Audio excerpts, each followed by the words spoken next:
মুখ্যমন্ত্ৰীৰ মাটিৰ তথ্যৰ বাবে ৱেবছাইট খুলিব গৌৰৱ গগৈয়ে।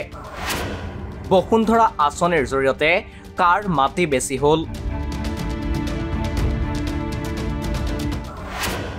ডক্টৰ হিমন্ত বিশ্ব শৰ্মাৰ মাটিৰ সাম্ৰাজ্য আছে নেকি?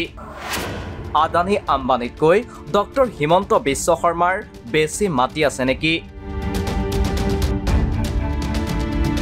মুখ্যমন্ত্ৰী ডক্টৰ হিমন্ত বিশ্ব শৰ্মাৰ পৰিয়ালৰ সম্পত্তিক লৈ পুনৰ সৰব কংগ্ৰেছ সাংসদ গৌৰৱ গগৈ। যোৱা 12 আগষ্টত মুখ্যমন্ত্ৰীয়ে পত্নী ৰিণিকী ভূঞা শৰ্মাৰ সম্পত্তিৰ তালিকা ৰাজহুৱা কৰিছিল। লগতে এই সম্পত্তি ৰাইজৰ বাবে এৰি থৈ যাব বুলিও প্ৰকাশ কৰিছিল। মুখ্যমন্ত্ৰীয়ে 13 আগষ্টৰ নিশা ফেচবুক লাইভযোগে আন কেইবাটাও সম্পত্তিৰ তথ্য ৰাজহুৱা কৰিছিল। তাৰ পাছৰ পৰাই মুখ্যমন্ত্ৰীৰ পৰিয়ালৰ সম্পত্তিক লৈ ৰাজ্যজুৰি চলিছে ব্যাপক চৰ্চা। যোৱা কেইদিন ধাৰাবাহিকভাৱে যোৰহাটৰ কংগ্ৰেছ সাংসদ গৌৰৱ গগৈয়ে মুখ্যমন্ত্ৰীৰ পৰিয়ালৰ সম্পত্তিক লৈ সৰব হৈ আহিছে। মঙলবাৰে মাজুলীত এটা দলীয় অনুষ্ঠানত অংশ লৈ মুখ্যমন্ত্ৰীৰ পৰিয়ালৰ সম্পত্তি সন্দৰ্ভত পুনৰ সৰব হয় কংগ্ৰেছ সাংসদ গৌৰৱ গগৈ। নিজৰ ভাষণত সাংসদগৰাকীয়ে বসুন্ধৰা আঁচনিৰ কথা উল্লেখ কৰি ইয়াৰ দ্বাৰা মুখ্যমন্ত্ৰীয়ে আৰু মাটি নিজৰ নামত কৰি লোৱাৰ অভিযোগ উত্থাপন কৰে। ৰাইজে অসমৰ ৰাইজে এটা কথা কয়, এই বসুন্ধৰাৰ জৰিয়তে আমাৰ একো জনসাধাৰণৰ লাভ হোৱা নাই। এই বসুন্ধৰাৰ জৰিয়তে মুখ্যমন্ত্ৰী আৰু মাটি নিজৰ নামত কৰিবলৈ এটা সুযোগহে পাইছে। নিজৰ ভাষণত গৌৰৱ গগৈয়ে এটা ৱেবছাইট খোলাৰ কথাও উল্লেখ কৰে। মুখ্যমন্ত্ৰীৰ মাটিৰ সন্দৰ্ভতে খুলিব ৱেবছাইটটো। ইয়াৰ বাবে তেওঁ অসমৰ ৰাইজৰ পৰা বিচাৰিব মুখ্যমন্ত্ৰীৰ মাটিৰ তথ্য। গৌৰৱ গগৈৰ প্ৰশ্ন, মুখ্যমন্ত্ৰী আৰু তেওঁৰ চিনাকি মানুহৰ কোন কোন জিলাত মাটি আছে?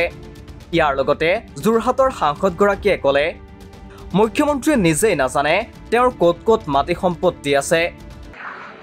মই ভাবিছো পিছত এটা ৱেবছাইট খুলিব লাগে বা এটা ইমেইল এড্ৰেছ খুলিব লাগে যে কোন কোন জিলাত মুখ্যমন্ত্ৰী মহোদয় বা তেওঁলোকৰ চিনাকি মানুহৰ নামত মাটি আছে, অলপ অসমৰ জনসাধাৰণৰ পৰা সেইখিনি তথ্য ল'ব লাগিব, হয় নে নহয়? সেইদিনা মুখ্যমন্ত্ৰীয়ে কৈছে মিটু দি দিম লাগিলে আৰু দি দিম। মই ভাবো তেওঁ নিজেই নাজানে তেওঁ কিমান মাটি হৈ গৈছে। তেওঁ নিজেই নাজানে তেওঁলোকৰ ক'ত ক'ত মাটি ক'ত ক'ত সম্পত্তি ইমান হৈ গৈছে। মুখ্যমন্ত্ৰী ডক্টৰ হিমন্ত বিশ্ব শৰ্মা মাটিৰ সাম্ৰাজ্যৰ গৰাকী বুলিও অভিযোগ লোকসভাৰ বিৰোধী উপদলপতি গৌৰৱ গগৈৰ। যোৰহাটৰ সাংসদগৰাকীৰ মতে বাহিৰৰ আদানী আম্বানীতকৈ ডক্টৰ হিমন্ত বিশ্ব শৰ্মাৰ মাটি বেছি আছে। আনহাতে মুখ্যমন্ত্ৰীয়ে সাংসদগৰাকীক সম্পত্তি দি দিম বুলি কৰা মন্তব্যৰ আঁত ধৰি গৌৰৱ গগৈয়ে ক'লে, তেওঁক সম্পত্তি নালাগে। মুখ্যমন্ত্ৰীক সম্পত্তিবোৰ কাক কাক দিব লাগে তাৰো পৰামৰ্শ দিলে গৌৰৱ গগৈয়ে। মাটি এটা সাম্ৰাজ্য, মাটি এটা সাম্ৰাজ্য। বাহিৰত আমি আদানী আম্বানী কথা শুনো, বাহিৰত আদানী আম্বানীত মই ভাবো আমাৰ হিমন্ত বিশ্ব শৰ্মা ডাঙৰীয়া বেছি মাটি আছে। আৰু কৈছে মই এই মাটি গৌৰৱ গগৈ দি দিম, আমাক নালাগে। মই ৰাজনীতি মাটি নিজৰ নামত মাটি কৰিবলৈ সম্পত্তি কৰিবলৈ আশা নাই। মোৰ 15 বছৰ মুখ্যমন্ত্ৰী, আমাক বাগান নালাগে, ৰিজৰ্ট নালাগে আৰু আমাৰ নিজৰ নামত প্ৰাইভেট স্কুল নাই। কিন্তু মোৰ যদি মোৰ পৰামৰ্শ মুখ্যমন্ত্ৰী ল'বলৈ বিচাৰে তো মই পৰামৰ্শ দিম যে নিজৰ বাগানবোৰ বাগানৰ শ্ৰমিকসকলৰ হাতত দি দিয়ক।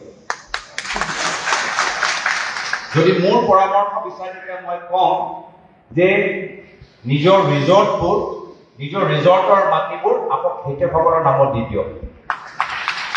যদি মোৰ পৰামৰ্শ বিচাৰে মই পৰামৰ্শ দিম যে য'ত য'ত নিজৰ প্ৰাইভেট ডাঙৰ ডাঙৰ এই স্কুলবোৰ যে বনাইছে সেই স্কুলতকৈ আমাৰ ইয়াত যে মাজুলীত প্ৰায় 31 স্কুল চৰকাৰী স্কুল বন্ধ কৰিছে, সেই স্কুলবোৰ পুনৰবাৰ তেওঁলোকে খুলিবলৈ আৰম্ভ কৰে। এতিয়া প্ৰশ্ন হ'ল, সাংসদ গৌৰৱ গগৈৰ এই পৰামৰ্শ গ্ৰহণ কৰিবনে মুখ্যমন্ত্ৰী ডক্টৰ হিমন্ত বিশ্ব শৰ্মাই? News desk report, the cross current.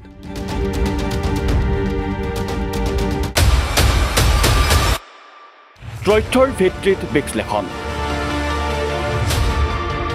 যুক্তিৰ আধাৰত সিদ্ধান্ত।